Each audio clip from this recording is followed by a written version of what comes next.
Okay, so from plucking and tweezing your eyebrows to waxing them to filling them in, it can sometimes be tough to get your brows to look the way you want them. Yes, but we've got makeup artist Leslie Midkiff here to give us some tips and tricks for those perfect brows. And we also have our beautiful models. We've got Chelsea here and Molly who are going to get their eyebrows done today. Leslie, though, first of all, let's just talk tools of the trade when it comes to brows.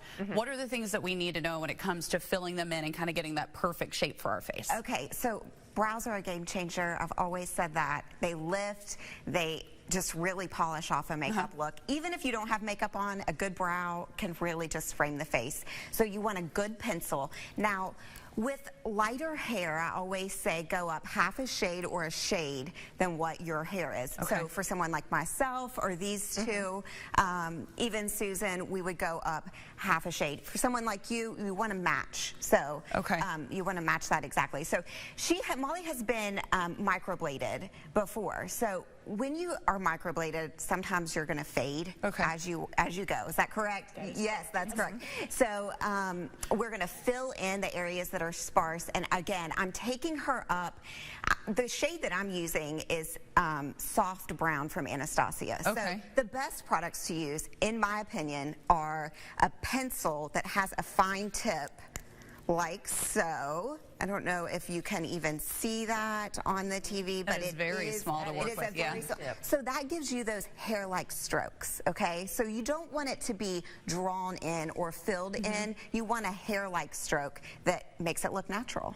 I've always wondered that. It seems like I'll watch videos and people just get those, it looks like individual hairs, and I go back and I'm like, it does not look like that when I try to do it. Yeah. But that makes sense. That's exactly what you want. So it's a quick stroke you'll see as I fill hers in. Okay, are we ready to jump in? Let's do it. Let's do it, okay. Molly's makeover. That's right. So one of the tricks that I always say for every client when I'm teaching is you want to take that pencil against the nostril, okay? And that's how you want your brow to be filled into that pencil. You don't want to go any further in. And then when you take that, we're going to take it right down the center of her eye, and that's where the arch is. And then when you take it on the corner of her eye, that's as far as that tail of the brow needs to go. I was going to ask, I mean, do you extend past You don't want to go too far because that can give a drooping effect. Yeah, so we want to take it right there, and then if you don't go any further than that, it's actually going to lift. Okay, so I always start at the base, and I draw kind of super light. You can see my hand is at the back of the pencil, and I'm drawing straight up to that arch. Okay, so, and then from there, now again, she's been microbladed, so we're just kind of filling in the sparse areas. I take that pencil and go straight up. Now, you're wanting to take the pencil in the way that the hair naturally grows. So in that inner corner, your hair naturally grows straight up. Okay, so we're going straight up, and then as we work our way to the arch, we're taking that stroke a little bit towards the outer corner. Leslie, while you're doing that, let me ask you, what is the latest trend? Because it seems sometimes it's really thin, excuse me, eyebrows. Sometimes it's really thick eyebrows. What's the latest That's right. So it's a full brow. A full brow, always a full, it's been a full brow probably I would say for the last 10 years or so. But again, a full brow doesn't mean that it has to look like it's been drawn on. So that is my biggest thing. I want to give my clients a full brow, but we want it to look natural. We want it to look like hair. So as we're filling in, you can see we're taking that pencil up like a stroke. Now listen, there's another product that's on the market and I'm loving it. NYX. They have this pencil. What is that?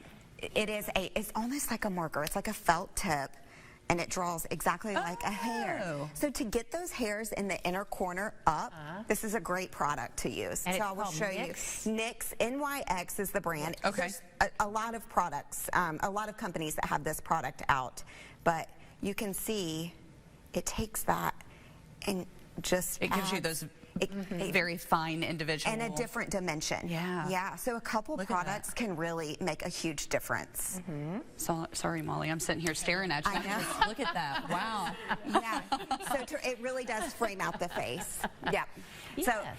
So here for Chelsea, she is actually, believe it or not, she's pretty close in color than what Molly is. So I'm going to kind of swing over here really quick. Sorry. Your way.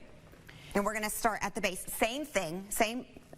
This is where we want to be filled. We don't want to go any further than there. Arch the tail. Okay. So she's got a fuller brow. She's just lighter. So I'm taking that. I always start at the base and kind of give myself an outline. Go up to the arch, and then I'm doing that quick flick. Now, is this the same technique that you use each time, Leslie, with a brow? Across the board with everyone. Okay. So even if I have a client that has a fuller brow and really doesn't need any filling, I still go through and do the exact same thing. So sometimes they need more, sometimes they need less. And then this little spoolie on the end, it really does buff out that product, and that also makes it look a little bit more natural. All right, now, listen, we all don't have the skilled hand that you do, Leslie, and sometimes we can go a little much, or we can do maybe too little. What are some of the most common mistakes that we make when it comes to doing our brows the correct way? On look. Yeah. So that's why with the pencil that I showed with the NYX that's got the felt tip, you have to go in with a super light hand. You can always add more, but when you go in with a super harsh hand, oh, it looks like it's drawn on, and it is not a good look. Yeah. Yeah. So I would say you're probably better off with no brows than a brow drawn on. I always feel like I learned so much. Oh, yeah. Oh, that's what I'm doing wrong. Okay. But if this pencil's used correctly, you can really, it's a beautiful finish, and it really does look just like hair. Now, Leslie, are there, I know you're using certain products, but are there certain brow pencils that you would recommend to everyone? And do these last throughout the day, or do you go in with like a gel or something to try to hold that look? Yeah, so let me just show you a quick little tip that I used at the very end. Okay. So my favorite products, again, they're a pencil to fill in, but it's a creamy texture. Oh, we're sliding off there. And then this is the Anastasia of Beverly Hills Brow Freeze. So it's just like a gel. I'm just going to put some out on my hand really quick and show you. I take the end of a spoolie and dab that product on that spoolie, and then I take this and brush that product through her brows, and then you want to go in the opposite direction to really get that product in there, and that is going to make sure that it stays all day. Now, here's a little tip. I like to use that at the very end so that powder and foundation doesn't get set in there. So it'll set right on top of that glue if you're not careful. But that should make her brows last all day long. Well, they both look fabulous. And of course, they're beautiful to begin with. I know, yes. Great models here. Yes, we sure do. Thank you both. We appreciate it. Leslie, let's remind everyone, we've been throwing up that QR code. I know you always do tutorials. You've got great kind of videos that kind of walk people through how to do their brows. Yes. Do they just scan that QR code that takes them to your page? Yes. Open up your camera app and place it over top of that QR code, and it will take you to my link tree. And there's a YouTube on there for a full brow demonstration and tutorial and what products I use, how I use it. So you can go there and check all of that out. Oh, that's great. And this interview also is going to be online. I know the last time that we had Leslie on, we had a lot of people who were saying, what were the products that she was using? So we'll be posting that too and connect you with Leslie and show you all the great things that she's used and how to be able to use them. Molly, Chelsea, thanks for playing model for us today. Thank you.